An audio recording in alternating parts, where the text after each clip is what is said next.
Have you ever found yourself wondering about the nature of change in relationships? It's a question that often arises after heartbreak, leaving us searching for answers about why things unfold the way they do. Perhaps you've heard the common refrain, "Do men ever change?" It's a sentiment echoed in many conversations, often stemming from personal experiences that lead us to believe some patterns are simply unalterable. You might have seen those viral videos where women on the street are asked this, and the answers are often a resounding no.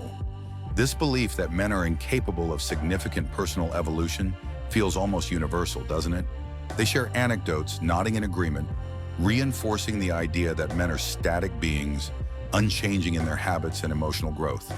It creates a powerful, albeit often painful, shared understanding. But what if I told you that this popular narrative, while emotionally resonant, doesn't quite align with what science and psychology reveal about human development, especially for men? Let's dive into some fascinating research. Studies have tracked changes in the big five personality traits, like conscientiousness, agreeableness, and emotional stability, across young men and women. The results might surprise you. Consistently, males show significant growth and change. In some areas, they keep pace with young women, and in others, they actually outperform them in terms of normative personality shifts. This suggests that adolescent males are particularly prone to normative change, that tendency for a group to evolve in similar ways during a specific age period. It's a natural, ongoing process that continues into adulthood. Research has been replicated, consistently showing that fatherhood brings considerable transformation to men, both hormonally and neurologically. It's a profound rewiring for empathy and connection. If you're an expectant father, the gray matter in your brain actually adjusts. This helps you better read your baby's cues and manage your own emotional responses, making you more emotionally available and patient. Many seek therapy to grow out of old patterns. Studies on therapy outcomes reveal something equally important about gender and change. Both men and women are equally capable of growth. A meta-analysis revealed that 96% of studies showed no significant difference between genders. So the narrative that women are superior or incredible, ever-changing beings compared to men, the data simply doesn't support it. So, why do we see these videos and hear these statements so often? Why does this particular narrative resonate so deeply, even when evidence points elsewhere? Often it stems from deep pain. Imagine someone hurt, perhaps cheated on, struggling to process that experience. It's natural to seek understanding or validation for that pain. They might approach others with loaded questions, appearing to seek wisdom, but perhaps unconsciously seeking confirmation that men are inherently flawed, appealing to sexist stereotypes. Of course, they could look at research showing repeated cheating isn't gender predicted. Both men and women who have cheated once are equally likely to do so again. But sometimes it's easier to find comfort in a shared narrative, to stir up a little hate that demonizes men. It's a powerful, if ultimately unhelpful, coping mechanism. Sadly, these types of videos, reinforcing stereotypes, are extremely popular. Let's explore why they resonate so deeply with many viewers.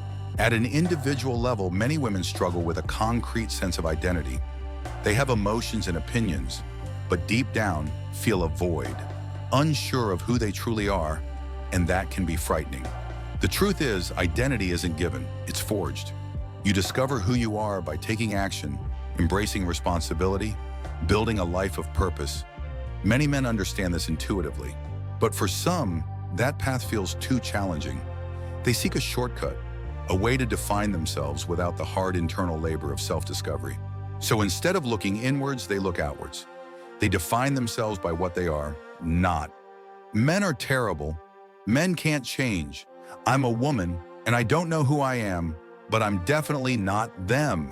When women consume content like this, it offers an emotional release, a temporary sense of identity.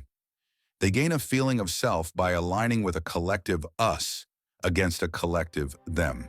It doesn't matter if the portrayal of men is truthful. In fact, exaggerating their flaws makes the us look even better by contrast. The more awful they are, the more virtuous we appear. And this, in turn, facilitates a powerful form of bonding between women. Let us share in our collective frustration together. The more I hate men, the closer I feel to my sisters. Now, I want to briefly pause this conversation about relationships and identity to talk about something that truly doesn't change: the prevalence of online scams. When I tried to sell my old car online, I was immediately targeted by countless scammers. Just posting basic contact details was enough to attract them. They sent sophisticated fake messages, trying to push me onto dodgy payment links. That tiny bit of information, my phone number and an item for sale, was enough to trigger multiple scam attempts. The sad truth is, your personal information is incredibly valuable to these malicious actors. Many scammers buy your data from data brokers. These brokers collect insane amounts of personal details: addresses, phone numbers, financial information, family history. They then sell it to anyone without caring if it's a scammer or a stalker. That's where today's sponsor, Aura, comes in. Aura protects your privacy by identifying which data brokers are selling your information and automatically getting it removed, keeping it off their lists. You don't have to manually go through hundreds of sites. Aura does the hard work for you. It's like having a personal digital bodyguard. And Aura offers so much more. It includes alerts if your personal details show up on the dark web, giving you peace of mind. You get real-time fraud alerts for credit and banking, 24/7 monitoring to ensure your identity remains secure, plus built-in tools like a secure VPN, antivirus, and password manager. And if anything ever happens, Aura includes up to $5 million in identity theft insurance with US-based fraud experts available around the clock to help you. I do a lot of activities online, and for me, it's a huge relief to have something that gives me control over my personal details. I'm not leaving myself vulnerable, and you shouldn't either. You can try Aura for free for 14 days at aura.com/Alexandros. In those 2 weeks, Aura will already start scrubbing your personal information off data broker websites without you lifting a finger. That's aura.com/Alexandros. It's an investment in your peace of mind and digital safety. Now let's return to our discussion. You might have heard sentiments like, "Whenever a man talks, I immediately stop listening. I just don't understand them." Get a woman in there. Do these women realize the irony? In trying to sell their independent woman persona by hating on men, they prove men are still very much at the center of their universe. Their self-identity ironically becomes completely reliant upon men, specifically upon defining themselves in opposition to them. It's a paradox of perceived independence. And then there are the more extreme claims. Men are punching women in the face. Men are constantly assaulting people. This world is unsafe, uncivilized because of them. Some even suggest restricting and monitoring men's movements, requiring permits to leave their houses.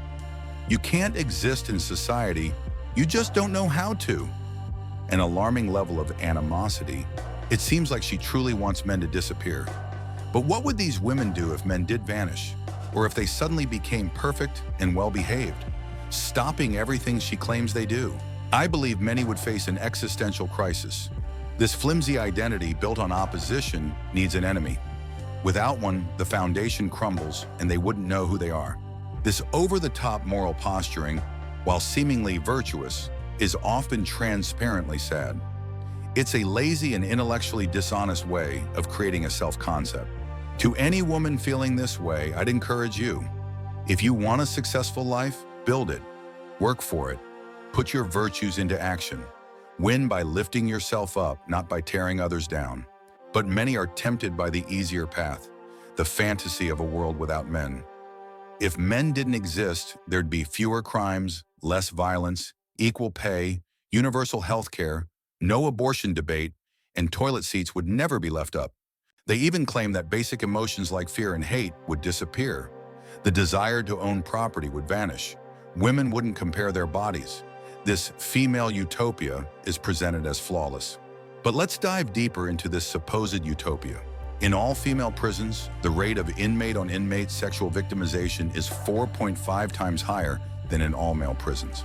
Research consistently shows that domestic violence rates are higher in lesbian relationships than in heterosexual relationships, and marriages between two women are twice as likely to end in divorce as marriages between two men. The female utopia is a myth. When it's just women with other women, the challenges of human nature don't magically disappear. We all carry our flaws and complexities, regardless of gender. The purpose of hating men isn't to find truth or even to make men look bad. It's a deeper, more insidious purpose, to make themselves look better. They need the comparison, the contrast. The more they exaggerate how awful men are, the more virtuous and superior they feel in comparison. It's a self-serving mechanism for a fragile identity. This trend of the girlies bonding over shared problems, often rooted in blaming men, creates a sense of community. We're all having problems. Look at her. She's having a problem. Women want to be accepted, to be part of the group. And sometimes the quickest way to achieve that acceptance is to align with the group's perceived shared enemy. If I scream that I also hate men, I'm part of this.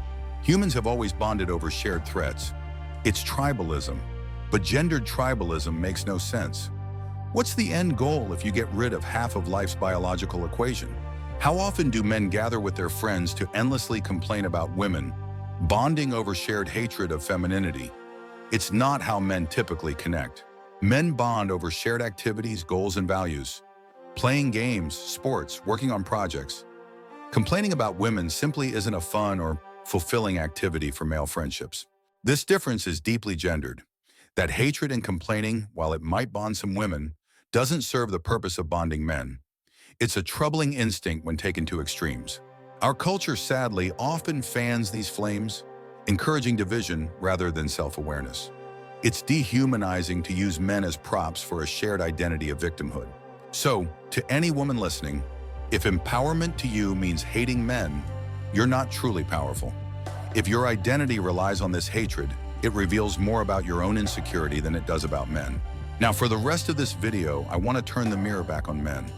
Many go through an anger phase after learning new truths about relationships and psychology. This next part is for you. They might feel angry about past toxic relationships, but they don't want to become hateful. They want to understand their emotions and channel them constructively. If you're asking if you're here to complain or truly inform yourself, self-awareness is key. Understand why you're drawn to this content. Is it to explain your past, to create your future, or something else? Join me on Patreon for more.